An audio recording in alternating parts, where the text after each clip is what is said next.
right, ladies and gentlemen, welcome to the Sex Sales Podcast, the podcast where we talk about culture, relationships, and dating from a male and a female perspective. And we're hitting the hot button topics today. So by the time this podcast go out, I hope this is still somewhat relevant, but probably a few weeks ago by the time this one goes out, it was big news all over the social feeds.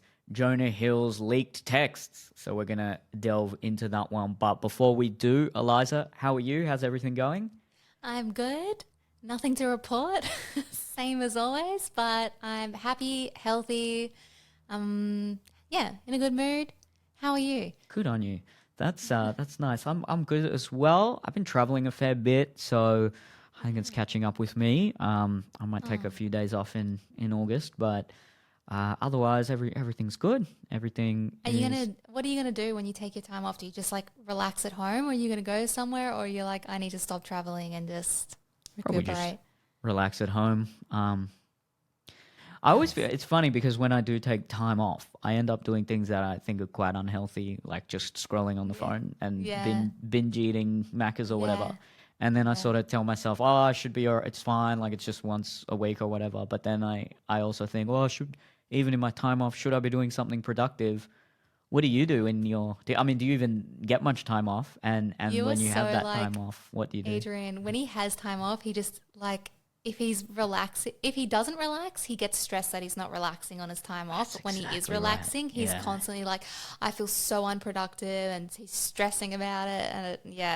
And if given the opportunity to relax, I'm taking that, and I feel zero regrets about it. So I'm great at relaxing. I would say, it's since dating Adrian, I've realized being able to relax is a skill that it really is. It really doesn't come naturally to just everyone to be able to unwind. Although I will say the one thing about having a baby that sucks is you can't just like have a day where you chill out on the couch. And that's what I miss. Like yesterday it was raining, and I was like, rainy days used to be my favorite. I'd watch like Netflix, I'd eat some good food, and now I'm stuck inside all day having to like do little wooden puzzles to entertain a baby for hours and hours and hours, not being able to go outside. So that sucks, but that's the only thing that sucks. Everything else is great. But yeah, I find it easy to these days it's like we take shifts, I guess. Like when when it's the weekend, Adrian always takes Remy in the morning, and I sleep in, and then I just have a nice breakfast and a coffee, and I'm like, don't look at me, don't talk to me. Then I take him in the middle of the day, and then after his last nap, I do the first half, he does the second half till bedtime. So we get up separate times to kind of chill out. So I guess I'm glad in that sense that we get that time. But yeah, I hope you can just learn to feel like being unproductive is also productive to your self-care and mental health, etc. Yeah, and I don't, like I say, I try not to, give myself any more stress by thinking, I should be using my downtime better. And look, I'll do things that maybe in some people who are relaxing will do something, I guess, more wholesome, and I end up just scrolling on my phone for 2 or 3 hours, which could be worse. But I still sometimes think like, I should be going for a walk or something. But whatever. Is what it is. Do you guys still do date nights and things, or is that not on the cards yet? If I had a baby that could just sleep for anyone else, 100% I would do date nights. Like actually, we had, what day is it today? On Sunday, we went to meet our celebrant for our wedding, and my mum came to babysit, and I was like, this isn't even exciting. We're going out to meet a celebrant, but I was so excited to be like, we're going out, you and I, we're going to Terrigal, and she was going to put him down for his nap, and then we were going to go get breakfast afterwards. I was super stoked for it, and no, she spent maybe 2 hours trying to get him to sleep. He didn't sleep. And then that night, because he was overtired, he woke up every 30 minutes, literally every 30 minutes. No. So that it wasn't worth it. So currently, and I have friends who have babies that can sleep 12 hours straight. So when they put their babies down, they can go out and do anything. So currently that is not on the cards for us. But we make do. Like every single Friday night, We don't do any plans. It's always just, I mean, not that we would anyway, but we always have, we call it Spag Bowl Friday because self-explanatory. We eat Spag Bowl on Fridays and we watch a horror movie. And that has been our tradition since literally since the week we met. And it has not changed. Every single Friday we do that. So that's our kind of little date night. And then Saturday night, we do pizza night. Nice. The good thing about having a baby is he goes to bed at 6:37. So we still have a few hours, but yeah, it's in the house. Yeah. For now. Fair enough. Well, so this might be a very stupid question, but when you were talking about the other couples who have babies and they say that the baby sleeps throughout the night, do they leave the baby and go out? They get a babysitter. Okay. Yeah, that's what I thought. Yeah, okay. no, that's a fair question though. But yeah, they have. They still have to pay. See ya. Damn. It's a mature baby. No, they get a babysitter, or a grandparent. But babysitters are also you're paying $35 cash an hour plus your dinner plus however long you're out. So, I mean, there's that as well. And I was reading about this today online where it was saying how in Australia, when I guess especially for Sydney, if you're a first home buyer and you're wanting to buy a place and you can't afford it, you don't have you don't have a huge amount of savings and with everything going on, or you don't have the bank of mum and dad, that people are well, go outside of Sydney, get further out so you can buy something that you can afford. But then when you go further out, you no longer have your family support and to help you when you have children, and then there's daycare fees and all these things. So yeah, it's definitely pros and cons. In fact, I think almost everyone from my mother's group, out of 9 of us, almost all of us have come up from Sydney, which is super interesting. Yeah. Do you, maybe with Ali or anyone like that, would you organise something where, you take the 2 babies tonight and we'll go out and then we can swap next week or something like that? Could things like that work? I should do that with her. I mean, I feel bad though because Ali's baby is this is my friend from the Central Coast, and she knows Neil, and that's how her and I met, and she's been my mum best friend up here now. We hang out all the time and our babies are besties. But she's the one that has the baby that she can just put down and then he sleeps the whole night through. So it'll be easy for me, whereas for her, she'd be stuck with Remy. And when he wakes up and it's not me putting him back, he is this child turns into a literal demon. It's ungodly what he does. So I think she would have a heart attack and not know what to do. Oh, fair enough. Maybe one day though. Would be good.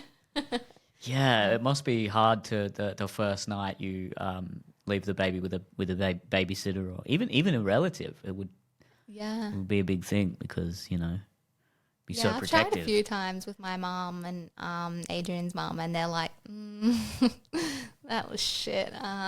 So really. Yeah, he's something about bedtime. He's not into it. Okay, well, I'm sure he'll sleep eventually. He'll eventually get the consistent. Yeah, I was getting interviewed by a cop the other day, and I was having to do a statement, and he said, "Oh, do you have a baby?" And I said, "Yeah." And he said, first question was, "How's the sleep?" And I was like, "Terrible." And he's like, "I've got 3 kids. All 3 of them were shit sleepers." And I was like, "Oh, when did it get good?" And he's like, "The youngest one is 12 now, and he still doesn't sleep. None of them sleep." Oh my God. It's don't tell me that. 12? Oh no. Yeah, hopefully he was exaggerating. I wonder if that is just genetic, because I think it is. My sister's a really good sleeper. I think I'm average. I'm probably maybe a bit below average, but I'm not. I know some people who are really terrible. Yeah. So I wonder. I know my dad's a really bad sleeper. My mum sleeps like a baby. Yeah. So it sounds like the women in my family sleep well, and the men don't. So, yeah. And my girlfriend's not the best sleeper. So, yeah. I'm sure there'd be some genetic component. I have 3 theories. One is that it's genetic because I know Adrian was a shit sleeper. His mum had to cry it out when he was 6 years old. So usually that if people were to do cry it out, that usually happens when they're babies. But he still at 6 was waking up 100 times overnight. And So that's my theory. But also, I've heard that children that have neurodivergency are terrible sleepers. Adrian's ADHD, so it could be that. And the other thing I've heard is that babies that were separated from their mum or had like difficult births and things like that, or separated from mum straight from birth, are known to be like super clingy when it comes to night or times of separation. So, and obviously that happened with me as well when I had a C-section. I gained feeling midway through. They knocked me out, and then when I woke up, I didn't know where Remy was. The nurse didn't know where Remy was. I didn't know how long we'd been apart for. It was hours. Gosh. So could be that. Those are my 3 theories. Not that any of those theories can do anything, but well, at least two of the 3 I can blame Adrian. So we're sleeping a lot less This is that. compared to even the 50s and the 60s. Just the average sleep for well, I saw this statistic. These are people in America, so I assume same in Australia. Yeah, it's gone down, and that could be because people were on the really? field more, generally doing more physical work. And when you do more physical work, Yeah. I'm guessing you're more likely to, you probably need more rest. But it also, no doubt, like with everything on this podcast, probably the screens, probably social media, probably a plethora of factors. But speaking of social media, we had a few people send in the request to talk about the Jonah Hill situation, and I think it brings up a lot of issues, like the weaponization of therapy speak, the what are boundaries, what is boundaries / what is controlling. And another thing it brings up that probably just relates to me is like men with a profile. What do what do you do? But how about we start with just our like brief general opinion and or take on it in maybe 3 to 5 minutes. What were your first Well, opinions on firstly, it? I think we need to say what the situation is, because when someone posted it, I had so many people replies. I posted a reply to my Instagram story saying, I'd love for you to talk about it. And then so many people were like, talk about what? What was the situation? So in a nutshell, Jonah Hill, I think he's 39-ish, around that age, was dating a 25-year-old pro surfer or semi-pro surfer / woman, and she also is a surf teacher. And they broke up a while back, maybe a year ago, and then she's recently released text messages basically saying, girls, if you're dating someone like this, then run, something along those lines. And she screenshotted his text messages, which basically, I'll just read it out quickly. He says, plain and simple, if you need surfing with men, boundary less inappropriate friendships with men, to model, to post pictures of yourself in a bathing suit, to post sexual pictures, to have friendships with women in unstable places from your wild recent past, beyond getting a lunch or coffee or something respectful. I'm not the right partner from you. If these things bring you to a place of happiness, I support it and there'll be no hard feelings. These are my boundaries for romantic partnerships. My boundaries with you based on the way these actions have hurt or trust. And then alongside that, he was also monitoring her, deleting photos, saying like, that's a good start, but I shouldn't have to teach you these things, etc. So basically he was telling his pro surf girlfriend to remove the photos of her in a swimsuit, to not surf with men, to not see her friends.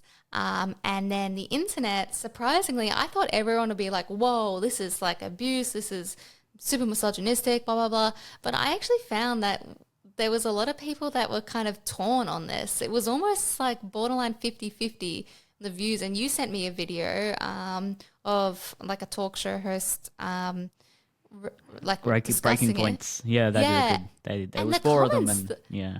The comments were all like kind of pro him putting in his boundaries, etc., and really anti the guy that was saying this is wildly inappropriate.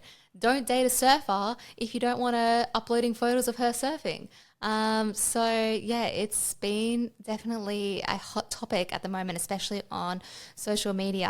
My general opinion of it, I guess, just to really nutshell it, is that I find that it is a controlling behavior. And some people agree with that, and other people say everyone is within their right to establish boundaries in a relationship. He's communicated that clearly. there's no harm in doing so.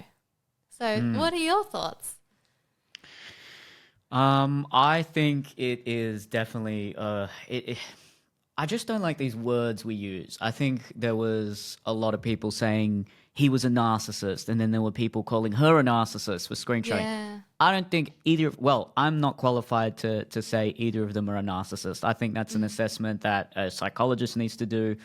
And coming to what the conversation that came out from those texts, which is the weaponization of therapy speak, I think that goes both ways as well. I think for all of us, seeing one text and making these diagnoses of either of them, I think is ridiculous. So I don't like the way that was my first take. I was like, why is everyone there's this one text?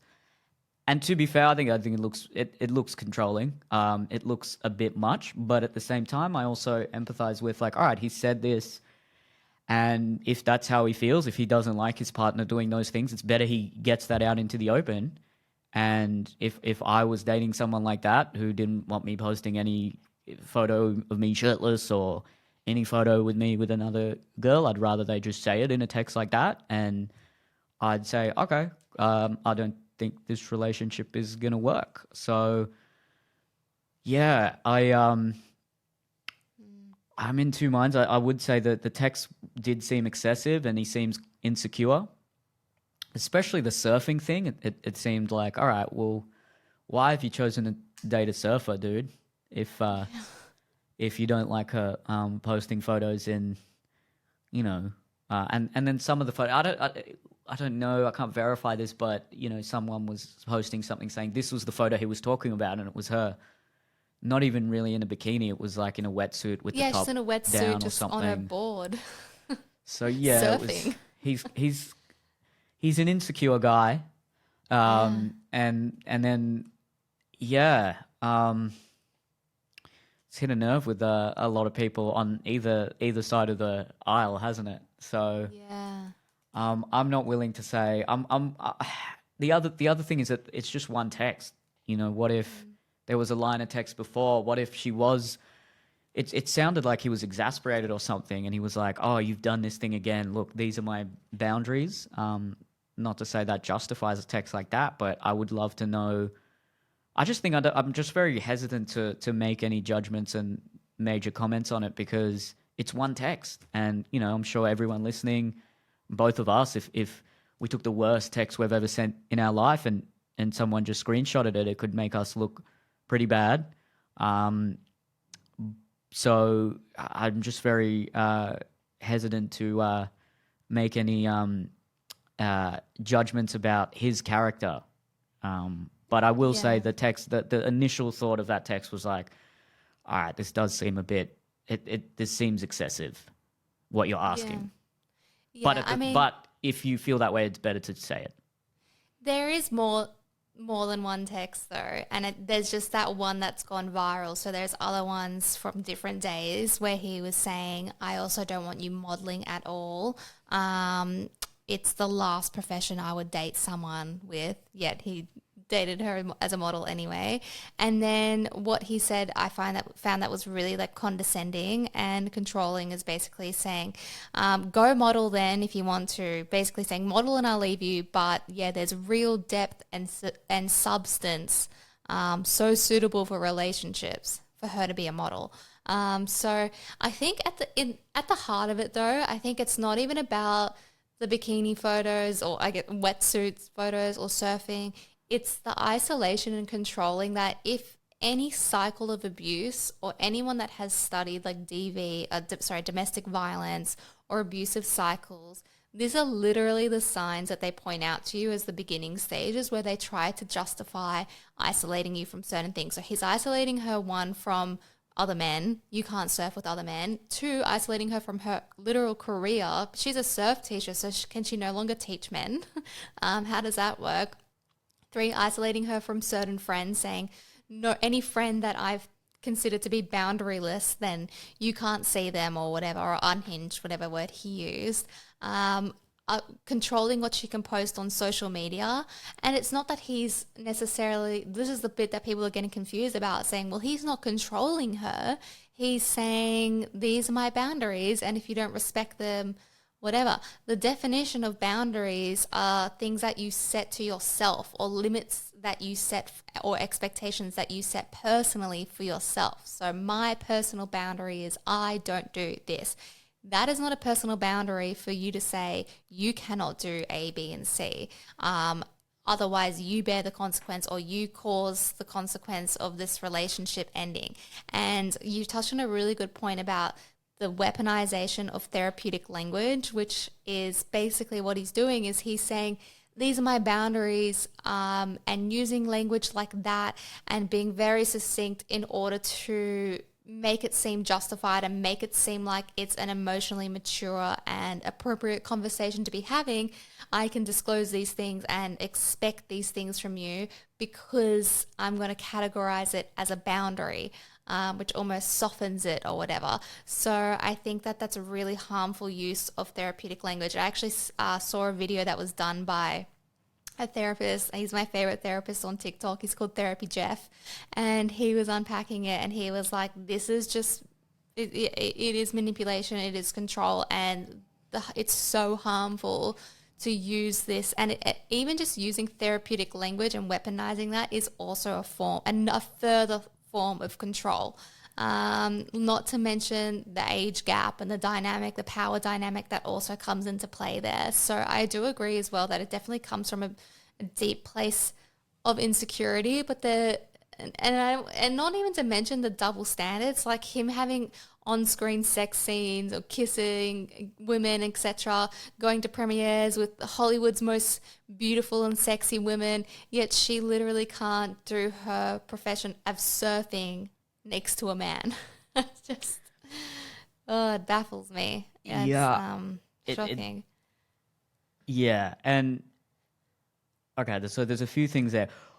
With boundaries, is it if you're not comfortable with a partner doing something that maybe early on in the relationship they weren't doing, how do you communicate that then? Because if I found out a partner was, going, let's say something that we can all agree on is inappropriate, like dancing on other men or something like that, like twerking on a man or something like that.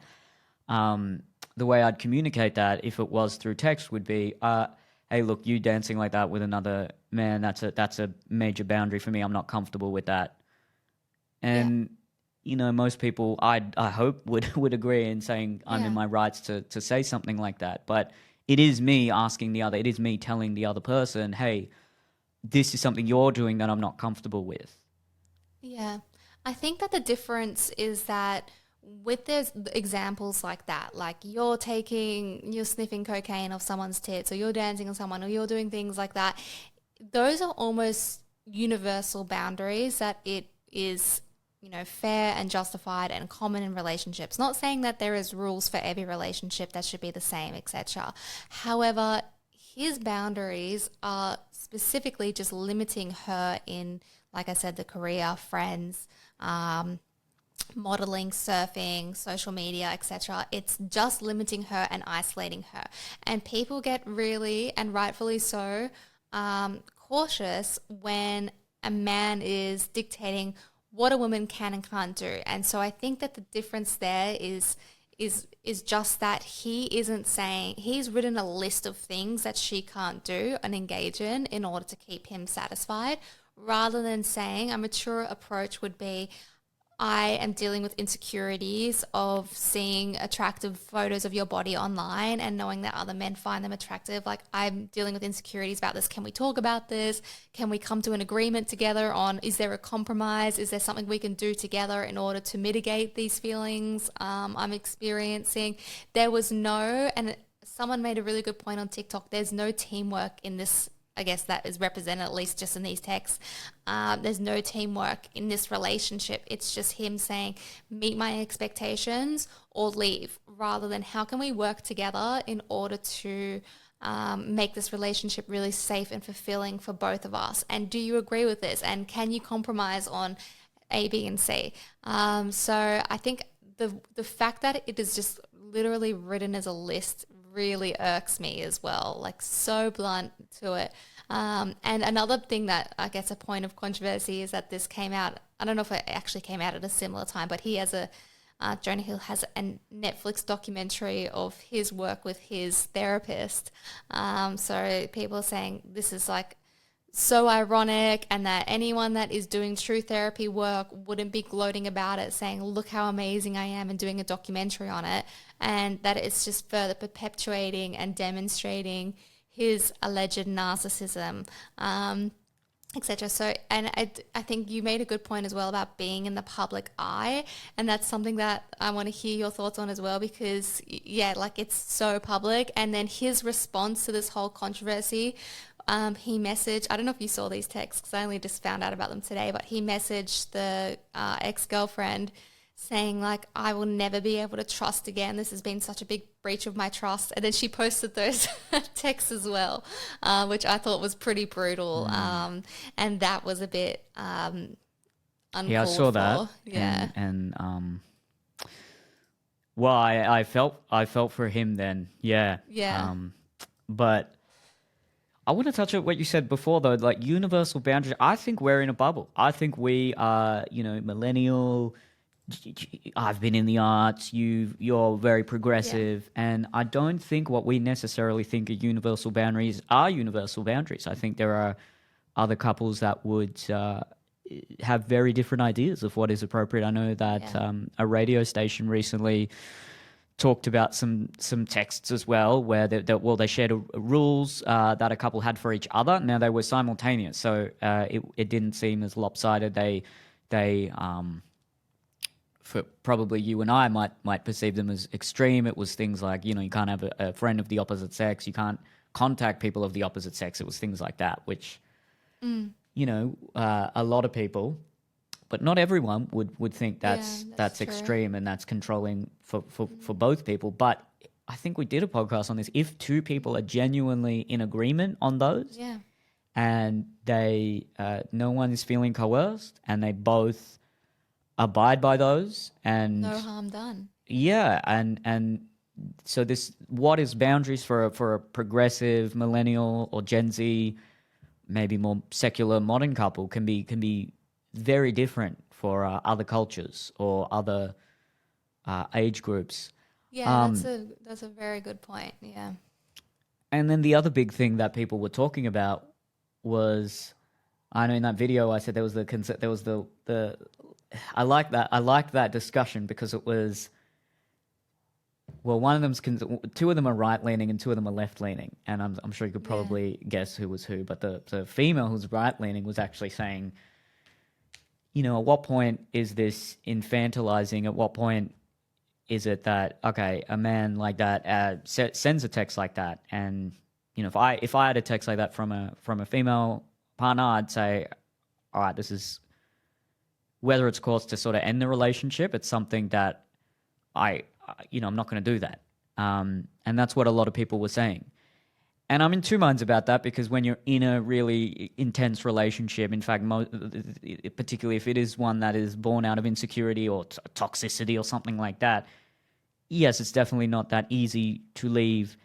And then there's the other argument of like, all right, well, why are you putting it on the other person? But at the same time, at what point do we need to coddle people who are adults, who, if you get a bad contract in a work scenario, you say, well, I don't want to be part of this. If your partner is asking things that you deem to be unreasonable, you have to be willing to walk away. And that was something that it also felt like, okay, at what point is it that someone should have the maturity to say, okay, this is not, I'm not on board with these boundaries. In fact, I think it's controlling, and I think you're being ridiculous here. Yeah, I mean, do we know when she or they ended the relationship after those text messages were sent? Because maybe she did. Maybe she was like, well, fuck you then, see you later. But the thing about when you are in a relationship in which there is a cycle where you're getting controlled and manipulated, that the manipulation is so, I say, good or effective, that you second guess yourself. So like the language he's using, like the boundaries, and I see my therapist says this, etc. It makes you second guess yourself to be like, well, is that what is happening here, or is he just trying to be an upfront, effective communicator? And it does blind it. And I think this is something I see in the families I work with a lot. That abuse and coercion and control isn't as obvious as we all think it is, or how it is in Hollywood, etc. Or when we think of domestic violence and abusive relationships, where we think it's like, if you leave that door, if you walk out that door, I'm going to come back and smack you in the face or something. It's never like that. It's the subtle manipulation that builds up over time that makes people confused about, well, maybe I am in the wrong. And when you trust someone as well, and then there's love involved, and also the power dynamic of their age difference, and his fame, etc., it adds other layers of, maybe he's right and I'm wrong. And I do know that alongside those messages, he was also promising her a house and all these things that, not the same, not to make her out like a gold digger or anything like that, but she was probably thinking he's so serious about this relationship, and it was only in hindsight or reflection, or someone else called it out or something like that, that she came to realize that this is control. This is controlling. And when you haven't experienced it and your only knowledge of controlling behavior is like that example I mentioned before, it takes a while to see it is what is in front of you, for what it is. So Totally. Yeah. Yeah, it's hard. It's really hard. I also want to, because again, coming back to what I said earlier with just one text, that admittedly I think looks at the very least cringe. Yeah. I might have mentioned this on previous podcasts, but I've been in a relationship where many people would call my behavior controlling. I'd just sort of do it in a covert way, though. I'd get quite upset when a partner was with a particular male friend, and there were other instances where I'd just get quite upset about things. And, you know, if someone took a text from me in that period, it would not give the full picture, because I think I've also mentioned about how there weren't equal standards there. There was an expectation of me to unfollow a lot of people, to act in a certain way towards the opposite sex. But then I always felt like that same expectation wasn't for her. And as a result, and I'm not saying I'm still, I still did what I did and I should have just walked away, but I became controlling. I became very insecure. And that's not to say that's the situation that happened with Jonah Hill, but I just... especially with these celebrity relationships where there have been so many, when the other side of the story or more information has come out, and then it turns out that it wasn't as black and white as we initially thought. That's just where I'm also, very hesitant to make any absolute judgments about the situation, because I think you need to know the whole relationship intimately. You need to know a lot of other things that happened before you can definitely say, well, this is just one person completely controlling the other, and that it comes from a lot of personal experience, actually, more than anything. So it is my overall take would be something like, all right, well, everyone sort of knows the characters Jonah Hill played. He was the fat loser, basically. And he was probably a pretty insecure guy, and then suddenly he shot to fame. He's rich, everyone knows him, and he's got these attractive women that are interested in him now. And from their perspective, wow, is this famous guy super high status? So they both probably think the other is more almost valuable than themselves, and that can then lead to a lot of controlling and sort of insecure behavior, because Jonah might be thinking, oh, I finally got these girls that look like that they'll immediately leave me for a super good looking guy. So I need to make sure that she's committed to me, and she has to show that by doing X, Y, Z. And she might think, oh, he's this super famous guy. Like, yeah, okay, he goes to therapy.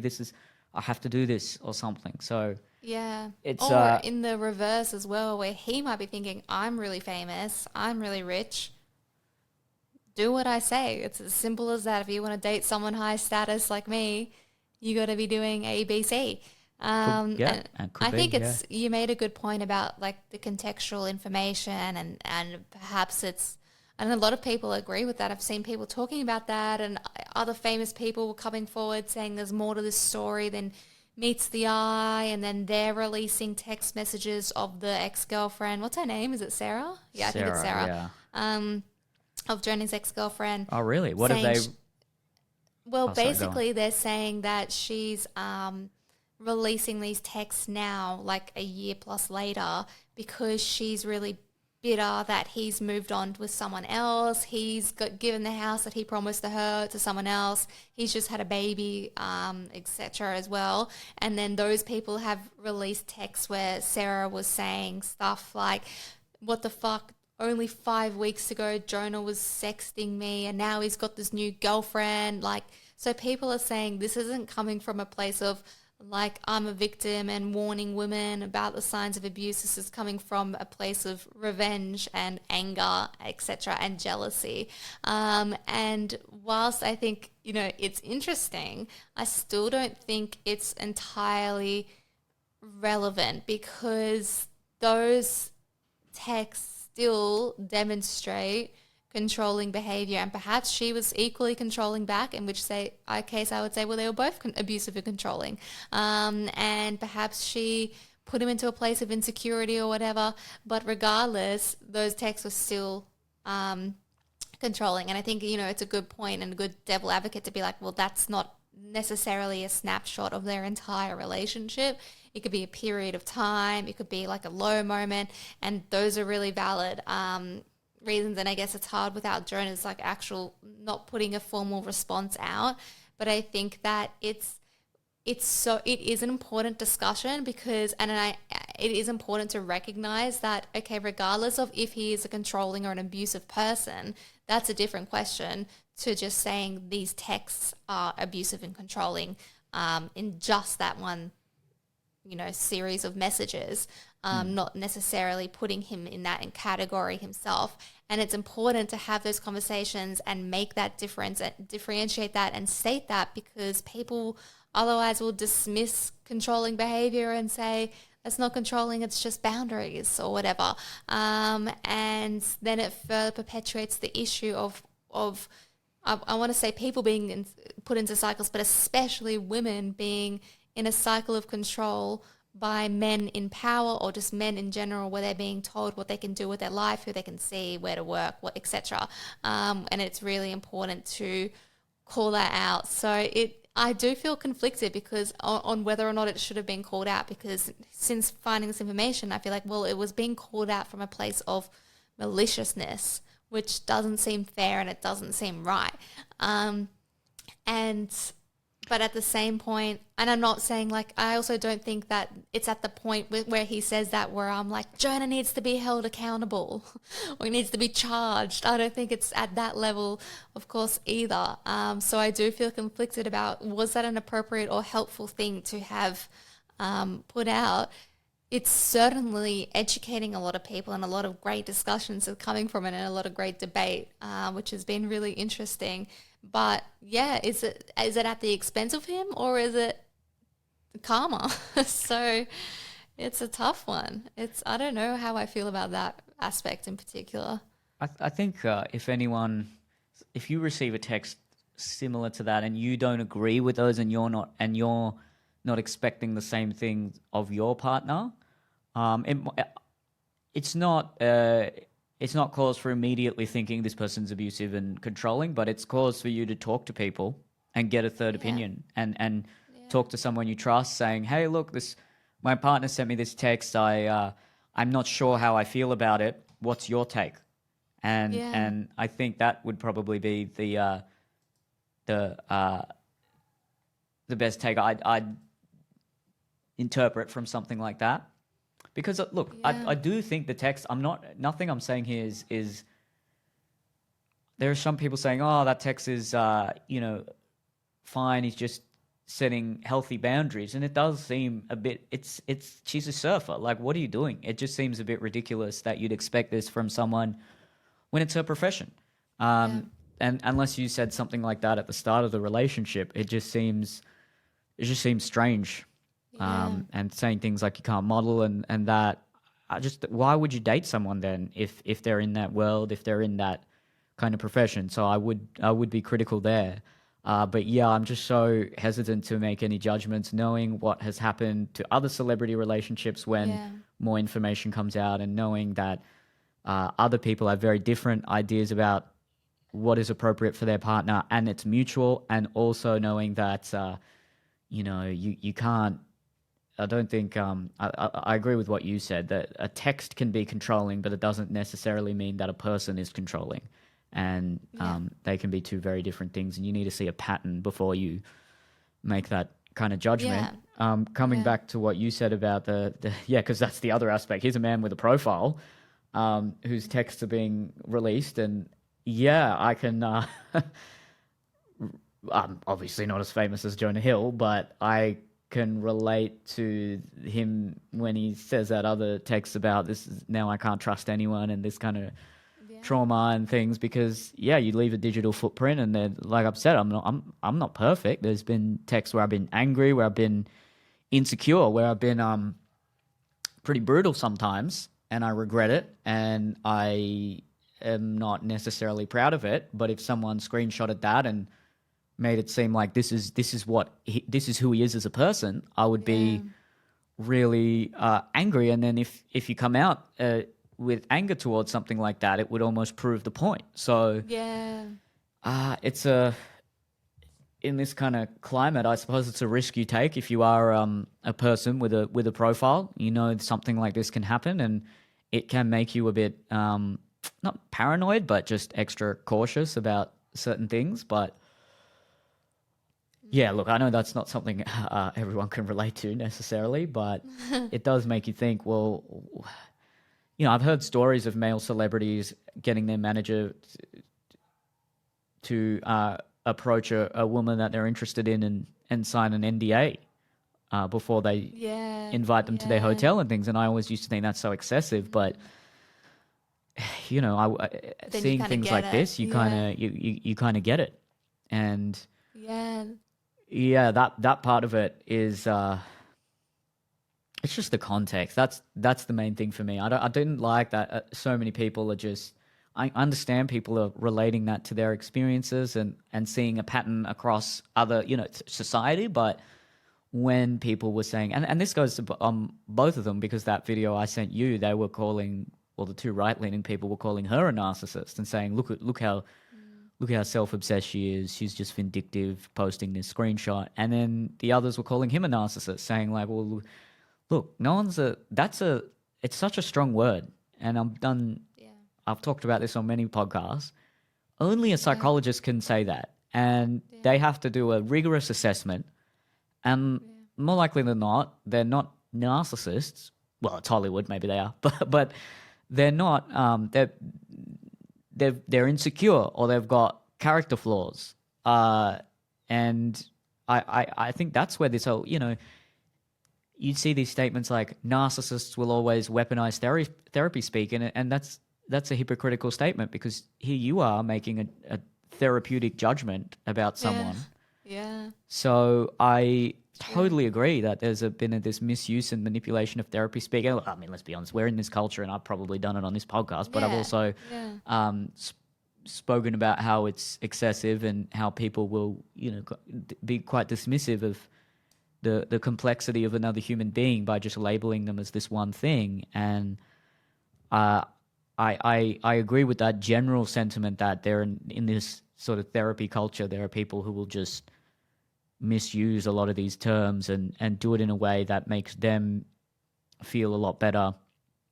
So Yeah. if let's say the context is that Jonah Hill or someone is a very controlling person, they'll say things like, yeah, these are my boundaries, and I've spoken to my therapist, and this is something that's it. They'll make it seem like it's very enlightened when it's not.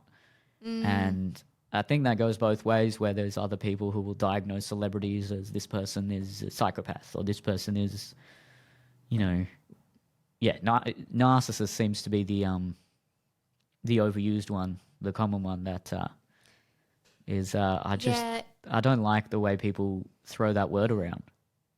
I agree. It is a really tricky thing, and that I do agree with, we shouldn't be labeling or diagnosing, and it's like crazy to see how far back people have gone to analyze this. And I've then seen people make like a montage of videos of other celebrities. Like there was one video of Seth Rogen with some others, and they were doing like a Q&A, and the person said, who's the most difficult celebrity to work with? And then immediately at the same time, they were like, Jonah Hill.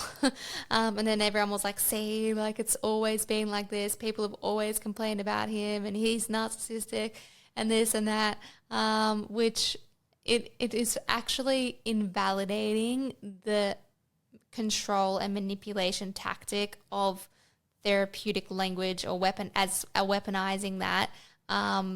It's doing a disservice to bringing recognition to this as a control tactic by then using it yourself, like you said, to then analyze Jonah Hill. And it is a very hard, like I mentioned before, it is an overlooked tactic at times. And, when you spoke about how you've fallen into the trap of, in your previous relationships or earlier relationships, feeling like, okay, you're teetering on the line of being controlling.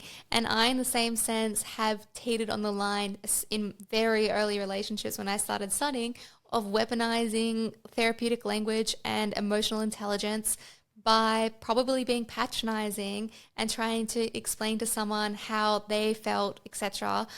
Because I felt at that point, at like a 22-year-old, just finished my degree, that I knew what was going on. And only with age and maturity and experience, I've realized how that is an inappropriate thing to do. But we often don't recognize that in ourselves, and we do these things subconsciously at times. Everyone manipulates.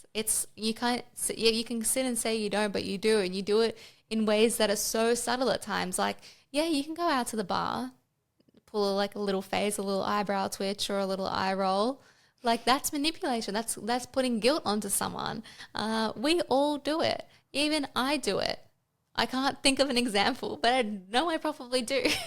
And it's just something that, we're expressing, and our innate feelings come out at times. And as humans, we're self-serving, we're selfish, we're vain, and we don't want to have our egos hurt. So we do these things. And I do think, though, obviously, that this situation, at least if the text were an accurate representation of their relationship, I do personally put that into the category of abuse and control and manipulation. I think that is another level, based on all the things that he was trying to control about her life. And you mentioned at the very beginning of your spiel about how, like, why date a surfer if these are going to be your boundaries? And I think that if someone is, a controlling, manipulative, abusive person, it doesn't matter if those were never his boundaries to begin with. He would have found something else. If she was an accountant, he'd be like, I don't like you wearing pencil skirts and heels to the office. I don't like you working with men or working late, or you should be at home by 5 to cook. Like, people like that find reasons to control or find things to control regardless of what it is. So I think that's a big point that keeps coming up, being like, well, he shouldn't date a surfer. If he had dated a fucking zookeeper, it'd be something else about that. If that were an accurate representation of him as a whole, rather than just the snapshot of the text. I just want to clarify that, obviously. So, and my last thought as well, if that were the case, where his messages to Sarah post this situation, saying like, you can just feel the hurt and the frustration, being like, I can never trust anyone again. That makes me fearful for his current partner. Like, how much could she potentially then be taking the blame, being like, women can't be trusted, or no one can be trusted, or now I'm paranoid in relationships to share anything? Like, will that impact his current relationship, which is shitty for both him and his new partner?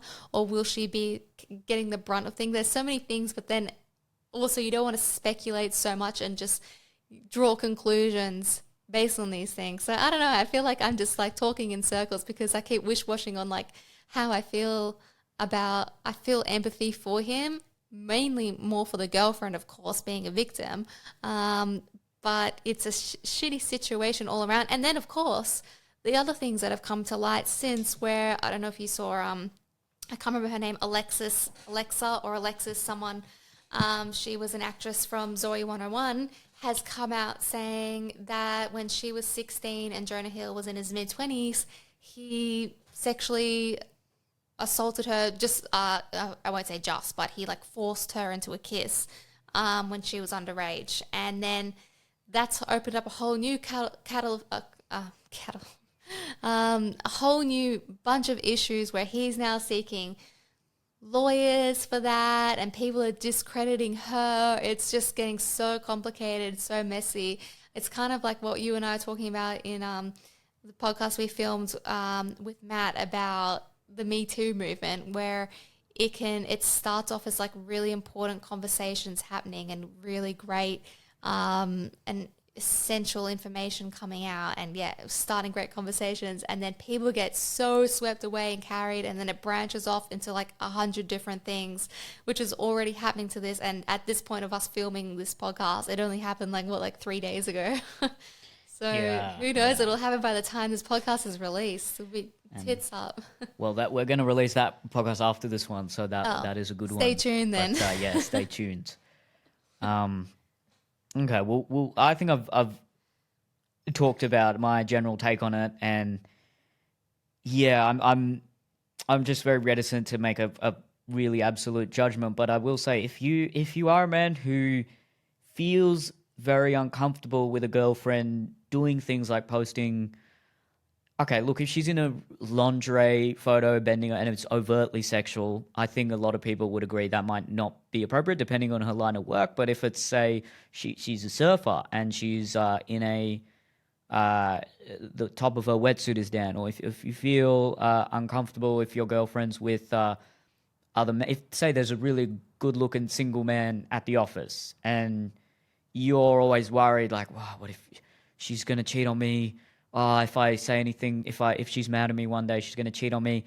That is something you have to, it's not, most cases, it's not got anything to do with her, and it's your insecurity that you do need to deal with. And I know it's very hard to hear that because I've been there when I was a lot younger, but it is something that you have to be introspective about and look into, because it's likely coming from a place of, okay, I feel like she's above me. I'm putting her on a pedestal, and I'm so lucky to have this hot girl, this beautiful woman, but then I'm so worried to lose her that I'd rather just be safe and make sure she's not around a guy that I perceive to be more better looking than me. All right, look, if you're secure, it doesn't matter. Like, if my girlfriend was with a bunch of good-looking dudes, it's on her whether she wants to cheat or not. And if she does, the relationship's most likely over. Yeah. And whether I say things like, okay, you can't do this, you can't do that, that's not going to make a difference. If anything, it pushes people further away. And if anything, they might even be more likely to cheat. So if you are feeling that, and you know, if you're a woman feeling that as well, that's something to be introspective about and talk to. I'm just such a advocate of talking to other people that you trust, but that will also call you out if you're saying something that isn't reasonable. That's hard. Not everyone has that because friends will often back us up. But you know, even if it is a post on Reddit or something like that, you just need to get other opinions, because these things are so contextual that you just need to get some sort of an external opinion, because there are usually multiple factors that contribute to situations like this. And it is natural to feel a lot of those things, but if you are experiencing that to a degree where it's consuming your whole life, that's something you need to look at, especially if it's something that wasn't there at the start of a relationship and then it's suddenly coming up. Yeah, it's something you need to, more likely than not, it's something you probably need to be accountable for. There are extreme examples where someone is actually maybe not directly cheating, but doing things that are completely inappropriate, and then not to use a therapeutic term, but doing something like gaslighting and making you feel like you're being unreasonable. Those situations arise a lot, but it's always worthwhile to be introspective and as level-headed in these situations, because you can end up lashing out and sending a text like that. And look, I've I don't think I've sent a text like that, but we get in verbal arguments with our partners and always regret it. It's always easier said than done, but you need to be as calm and take some time away, and then try to have a reasonable discussion later. And this happens a lot with guys who are insecure. They think something like this is very reasonable, and it's often not. So it's just something to look into. Having said that, everything I said before, I still stand by. Where we just I'm not willing to say any major judgments, because this is just one snapshot of a relationship and a person. Yeah, well said. I agree with literally everything you just said. Really perfectly put, Neil. Perfect. Get that introspection or get therapy, please. It's so essential. Just it can be one of those things that could be so consuming as well. When you're paranoid about something, you're insecure about something, you have a feeling that there's something going on, and it's natural to have that urge. I wouldn't say it's actually natural, but it's common to have that urge to want to control things. And sometimes we, instead of controlling ourselves, we might try to control the other person's behavior in order to relieve our own anxieties and stresses and fears. And once that habit has started, or that pattern starts, it's really, really hard to break, especially if you find that initially, in the initial time that you've done it, your partner has gone along with it and been like, okay, fine, I'll do this. And then you're like, okay, so I can, subconsciously you're aware you can, quote, get away with requesting or demanding needs be met and things be changed in order to alleviate your symptoms of anxiety and stress and fears, etc. So I do think it's really important to recognize that even if your partner is doing what you say at this point, and you can recognize that in yourself, it is still something that you have to change, because long term it's not going to be helpful, it's not going to be a healthy relationship, and it probably will end. And future relationships, it's not going to fly either. So it's something that it's like, wouldn't you want to live your relationships or experience your relationships to their best potential, one, but also learn to free yourself from those feelings and those fears where they're not so crippling and consuming all the time, more importantly? And how can we alleviate that? It is not our partner's responsibility to alleviate that. We can communicate with it. We can ask for things like more reassurance, or maybe something that's not so controlling, like, look, if you're going out clubbing, can I get a check-in every few hours, just how you're doing, etc. I think those things are totally fair to or like you said before, maybe you're the couple, there are couples that have shared agreements on, it could be like, both of us want to have a text every hour for a check-in, or both of us want our location shared, or we should only go clubbing when we can both go. If you have those shared goals and agreements, then go for it. Do whatever fulfills you. But when it's you demanding something of your partner and not compromising and not having those open discussions about it, it's not healthy, and it's not only harming your partner, it's also harming you. Yeah, and it's often wrongfully perceived as a masculine thing to do. You have to put the foot down and make sure that your girlfriend or wife is serving the relationship. But I'd personally disagree with that. I think the confident or the masculine thing to do is to look, sure, at the start of a relationship, talk about what some mutual boundaries are. And then if they're constantly causing you stress, that's not a good relationship. If they're constantly causing you paranoia, if you're constantly unsure about the other person, then that's just not a good relationship. If a relationship is not actually making a positive impact in your life, if it's made your life worse, get out. because there's no point in being one in one. Then you're better off being single. It should always have a net positive effect on your life and your well-being and your mentality. And if it doesn't, it could be you, it could be them, but it's not a good relationship. And look, a long-term relationship will go through some lulls and some periods where it might be stressful and it might be tough. But if, they're 6 months in or something, and if they're having these kind of issues, I mean, it should have been over. It shouldn't have happened. So it might be good that the text has come out. Then I do feel for both of them, of course. But just if you texts like that, it just means there's something. It means that that's not a relationship that should be happening. It should be one that either she's walking away from, he never initiated. They should be communicating that in person at least, and probably in a healthier way. So, yeah, if a relationship's causing you a lot of stress and there's a lot of these ups and downs and, I love her, she's the best thing in the world, but now I feel like she's going to cheat. And look, that is not healthy, and you need to potentially have the discipline to end it, or you need to just again, an external voice. And always try to express what happened in a very objective way. Don't say, well, they did this and this is what they did. Say, all right, this is the facts. This is the behavior. This is what we both did. And I'm going to ignore how I felt about it all. What's your opinion on it? And if you have someone like that in your life, it's going to be very helpful. Yeah, I agree. So stay safe. Stay relationship safe and boundary safe. Please. Well, I actually had someone, this reminds me, when you were talking about the net positive, someone messaged me today saying that she struggles to differentiate between issues in a relationship and just being incompatible. And how do you know, like, when you should leave? And it's such a valid question. And that was one of my points as well. Like, are you happy in your relationship as a whole? And does it have an overall positive impact on you?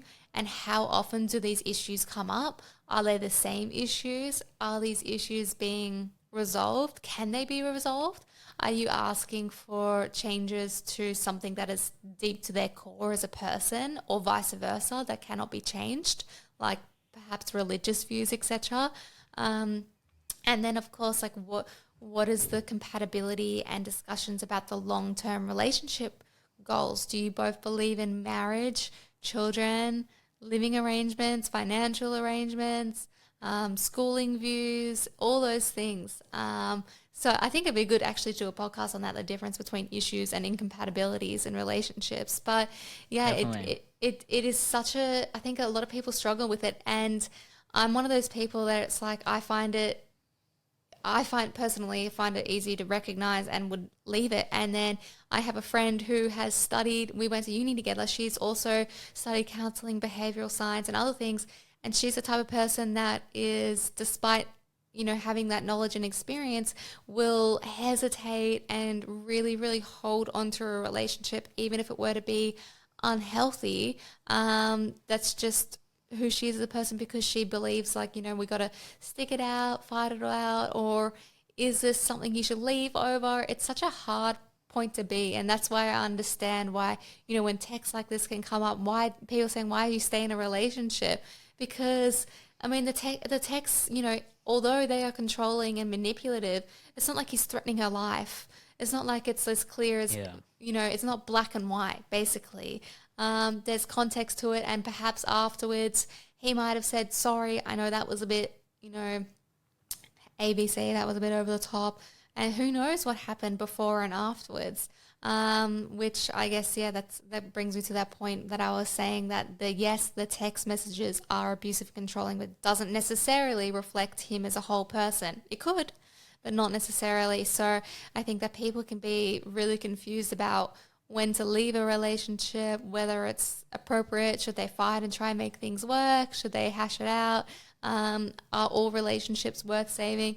It's a really complicated thing to navigate, and often we struggle to come to those conclusions on our own, or especially in the case of like abuse, control, and manipulation. They say like it takes on average 7 breakups to leave an abusive person for good. And anyone that is a family member of or a friend of someone who is in or has been in an abusive relationship knows that it is the most frustrating thing ever. Like, why are you going back to this man or this woman? Like, why are you going back knowing these things? But love and hormones and promises and the hope for the future of false expectations, there's so much grief associated with that. I think that not only do you grieve the break or the end of a relationship, you also grieve the potential future that you were imagining for yourself. So it's obviously harder than what people think. You're right. I think something Jordan said to me a few years ago, which didn't strike me at the time, but I agree with 100% now, is that a relationship shouldn't be these giant spikes up and down. Oh, I'm in the best time of my life and I love this person more than anything. Oh, I can't believe they would do that. And then, a week later up. If you're feeling that, that's not healthy. Yeah. Every relationship is going to have ups and downs and arguments and things like that. But if they're that extreme, no, that's not love. That's infatuation. And, it comes down to attachment and all that sort of stuff. But especially when we're young, we're not really aware of that. We learn the hard way. Hopefully we learn. Yeah. Well, that was a potentially controversial one. Yeah. Hopefully not too much. Yeah. Look, I think I summed up my views well. I probably bumbled on a few things there, but it is what it is. It is what it is. Just our views, just our discussion. No facts here. Just nope. Chit chat. Just talking. Feels like there's more to talk. I don't know. It feels like we could go on forever with these sorts of things, but I just think there's so many podcasts we've done that's touched on this sort of stuff. So you just look through our whole back catalogue and there's plenty of stuff there. So I need to keep a list of things. I should have done this, made an Excel spreadsheet, because so many times where I'm replying to people on Instagram, Neil and I have done a podcast on this, but I can't remember which one it was. So you're just going to have to go through, how many have we done? 140 or something. Go back through them and find it. We've done a lot. Yeah. I think the one early on I did one. It was my idea, but the overdiagnosis of everyone saying this person's narcissist, this person's manipulative, this person's that. So my thoughts are still stand. And therapy culture. That's an interesting phrase that I've heard come from this. I don't think I've heard that before, but it's so true, isn't it? It's everyone thinks they're a therapist now. And then you know what? I do too, even though I don't have the qualifications you do. So maybe that hit me a little bit. But it's just a time in history where we all love to diagnose people and things. And hell, I even use it to as a paradigm to see politics and culture. And I think they're effective tools to do that. But maybe it's excessive there as well. So, a lot came out of that situation. And I'm sure by the time we release this podcast, there's more that's going to come out. And there'll probably be a long legal battle. And these celebrity relationships are always just, when they go sour, it's not nice for anyone. And so public. Yeah. That's that's the terrible thing about having a profile. I mean, look, everyone knows if you're chasing fame, this sort of stuff can happen, but your personal life is just on display. And I'd be so stressed. I'd just be, even just living your life, Neil, I'd be just so stressed about what people are saying online about me, etc. all the time, or discussing my content or my comedy. Gosh. You have so much resilience. I think that's a great thing to have. I'm I'm the biggest victim here. That's Yeah, poor you. yeah, poor me. Going viral. Yeah. All right. Well, we'll end that one. Let us know in the comments what you think, what you thought, and we've got a really good one coming next week with our first guest ever. Woo! We That's actually great. did record that one earlier, but we need to get this Jonah Hill one out because it's in the news cycle. And that, I think, was one of our best podcasts ever. He's a wonderful guest. So stay tuned for that one next week. And enjoy your day. Enjoy the rest of your week. And we'll see you next time. See you next week.